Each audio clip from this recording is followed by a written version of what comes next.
waxaan aniga oo matalaya gabdhaha sharaxan ama halkan afkoodii ku hadlaya inay u sharaxan nabadoonow caaqilow adeerayaalow aabbayaalow waxaan aad ugu faraxsanahay maanta aniga nabadoonkayga guud inuu fadhiyo jaamac warsame waxaan cod dheer iyo mid gaaban idinku codsanaynaa in gabdhaha la tixgeliyo oo lagu tixgeliyo inay ka mid noqdaan baarlamaanka taasoo ah gabadhu inay shacabkii si dhab u matalayso baahiyo badan oo aan hoos loo eegi jirin aw eegayso laga yaabaa kuraasta hadda aad doonaysaan 2 sano 3 sano ka hor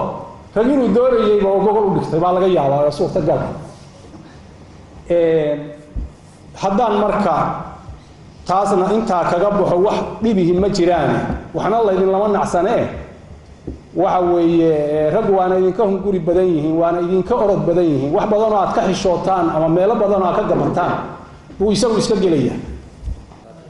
waa nabadoon khaliif aw cali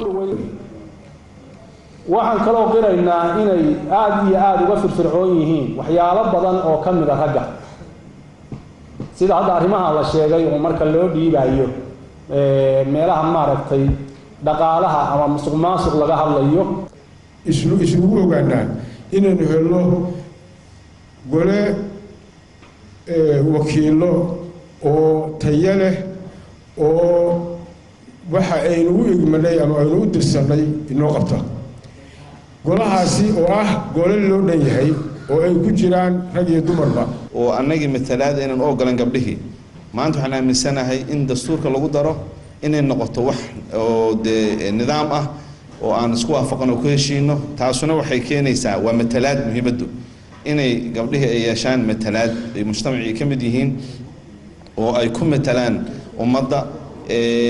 ayagu danahooda baarlamaanka dhexdiisa kaga hadlaan mujtamaca ku matalaan qayb galaan doorka siyaasadda ay si sahlan u hogaamin karaan midda kale ogaada aniga waxaan bartay waxa waaye siyaasadda waa waxa ugu sahlanba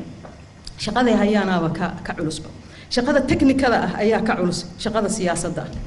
technical waa wax loo baahan yahay maalin walba sida sax ah inaad u sameeyso haddaadan u sameyn waa howlahay hadda hayaan intooda badan